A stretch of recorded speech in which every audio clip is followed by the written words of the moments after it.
অনেক মুসলমান ভাইরা এটা জানে না যে নামাজে জানাজা পড়ার সঠিক নিয়ম কী। তো আসুন আমি আপনাদের সামনে সম্পূর্ণ বয়ান করব, আপনারা ভালোভাবে শ্রবণ করবেন এবং এগুলোকে ইয়াদ করে নেবেন, কারণ সব সময় কেউ যদি ইন্তেকাল করে তাহলে এগুলো খুবই প্রয়োজনীয়। তো নামাজে জানাজা পড়ার জন্য সর্বপ্রথম আপনাদেরকে মায়াতকে অর্থাৎ মুর্দা ব্যক্তিকে সামনে রেখে তার কোমর সোজাসুজি করে পেছনে ইমাম সাহেব দাঁড়াবেন এবং তার ইমাম সাহেবের পেছনের কাতারে আপনাদের সকলকে দাঁড়াতে হবে। দাঁড়ানো কমপ্লিট হয়ে গেলে সর্বপ্রথমে আপনাকে নিয়াত করতে হবে।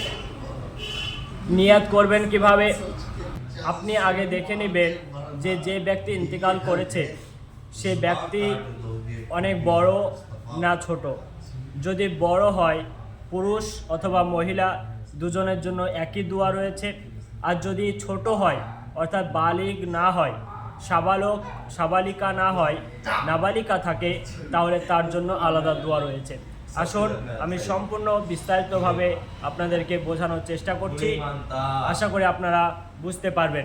সর্বপ্রথমে আপনারা যখন জানাজা নামাজের জন্য দাঁড়িয়ে যাবেন, কাতার সারিবদ্ধভাবে দাঁড়িয়ে যাবেন, তো আপনাদেরকে নিয়াত করতে হবে।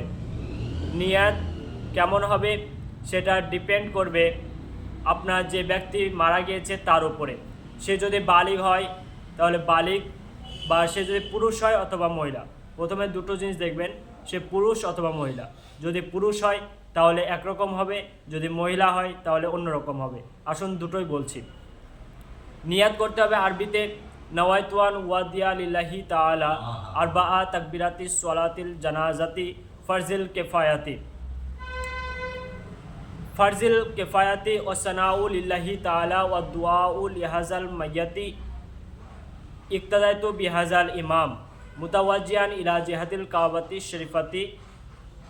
এটা হচ্ছে পুরুষ যদি হয় তবে, আর যদি মহিলা হয় তাহলে এই নিয়তটা করবেন, নওয়াইতুয়ান ওয়াদিয়া লিল্লাহি তাআলা আরবাআ তাকবিরাতি সলাতিল জানাজাতি ফারজিল কিফায়াতি ওয়া সানাউ লিল্লাহি তাআলা ওয়া দুআউ লিহাজিহিল মাইয়াতি মুতাওয়াজ্জিহান ইলা জিহাতিল কাবাতি শরীফাতি। আল্লাহু আকবার। এত দূর হয়ে গেল। তারপরে ইমাম সাহেব তাকবীর দিবেন, আপনারাও তাকবীর যখন শুনবেন হাত উঠাবেন, হাত এইভাবে তাকবীর আল্লাহু আকবার বলে হাত বেঁধে নেবেন নাভির নিচে। হাত যখন বেঁধে নেবেন, বেঁধে নেওয়ার পর আপনাদেরকে পড়তে হবে সানাটি হলো সুবহানাকা আল্লাহুম্মা ওয়া বিহামদিকা ওয়া তাবারাকা ইসমুকা ওয়া তাআলা জাদ্দুকা ওয়া জাল্লা সানাউকা ওয়া লা ইলাহা গায়রুক। সানা পড়া হয়ে গেল। তারপরে আবার তাকবীর দিবেন ইমাম সাহেব। তখন আপনাদের হাত উঠাতেও হবে না, আপনারা যেরকম দাঁড়িয়ে থাকবেন সেরকমই দাঁড়িয়ে থাকবেন।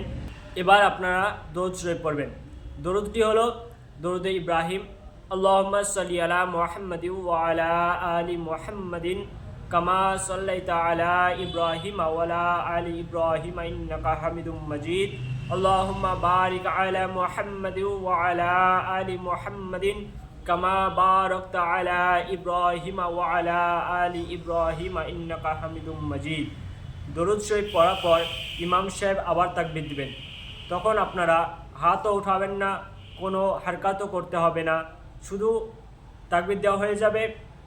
তারপরে আপনারা পড়বেন, যদি সে বড় হয়, ছেলে অথবা মেয়ে, পুরুষ অথবা মহিলা, তাহলে এই দোয়াটি পড়বেন, আল্লাহুম্মা গফির লি হাইনা ওয়া মাইয়িতিনা ওয়া শাহিদিনা ওয়া গায়িবিনা ওয়া সাগীরিনা ওয়া কাবীরিনা ওয়া যাকারিনা ওয়া উনসানা। আল্লাহুম্মা মান আহইয়াইতাহু মিন্না ফাআহইহি আলাল ইসলাম ওয়া মান তাওয়াফাইতাহু মিন্না ফাতাওয়াফাহু আলাল ঈমান। আর যদি ছোট বাচ্চা অথবা নাবালিগ যদি ছেলে হয় তাহলে এই দোয়াটি পড়বেন, আল্লাহুম্মা জালহু লানা ফারাতাও ওয়া জালহু লানা আজরাও ওয়া যুখরাও ওয়া জালহু লানা শাফিয়াও ওয়া মুশাফা। আর যদি সে মৃতটি অর্থাৎ মুর্দা যদি নাবালিকা মেয়ে হয় তাহলে এই দোয়াটি পড়বেন, আল্লাহুম্মা জালহা লানা ফারাতাও ওয়া জালহা লানা আজরাও ওয়া যুখরাও ওয়া জালহা লানা শাফিয়াও ওয়া মুশাফিয়াতাও ওয়া মুশাফা। এই দোয়াটি পড়বেন। তারপর ইমাম সাহেব আবার তাকবীর দিবেন। তাকবীর দেওয়ার পরে আপনাদেরকে দুই দিকে সালাম ফিরাতে হবে। যখন সালাম ফিরানোর সময় হবে আপনারা আগে হাত ছেড়ে দিবেন, তারপরে সালাম ফিরাবেন। প্রথমে ডাইনের দিকে সালাম ফিরাবেন, তারপরে বাঁ দিকে। কারণ বলা হয়েছে যে সালাম দিয়ে নামাজ শেষ করা হচ্ছে উত্তম। যদি আপনি সালাম বন্ধ করেছিলেন, হ্যাঁ সেটা কথা। তো সালাম ফেরানোর নিয়মটা কি সেটাও বলে দিচ্ছি। আপনাদের সর্বপ্রথম একটা জিনিস মনে রাখবেন যে আপনাদের চোখের পলক থাকবে যেখানে সেজদা দেওয়া জায়গা, সেখানে জানাজাতে সেজদা নাই, কিন্তু সেজদা দেওয়ার জায়গাতে আপনার নজর থাকবে, অন্য দিকে নজর দেওয়া যাবে না।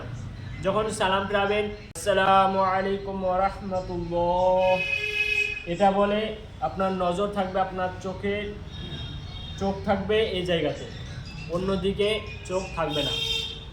এদিকে হয়ে গেল। তারপরে আসসালামু আলাইকুম ওয়া রাহমাতুল্লাহ এরকমভাবে সালাম ফেরাবে। তো প্রিয় দিনদার ভাই, যদি আমার এই নামাজে জানাজা বলার যদি আপনাদেরকে ভালো লাগে, অবশ্যই আমার চ্যানেলটি সাবস্ক্রাইব করে সঙ্গে থাকবেন এবং আমার জন্য দোয়া করবেন, সকলের জন্য দোয়া করবেন, যাতে আমরা সকলে মিলে ইসলামের খিদমত করতে পারি। আসসালামু আলাইকুম ওয়া রাহমাতুল্লাহ।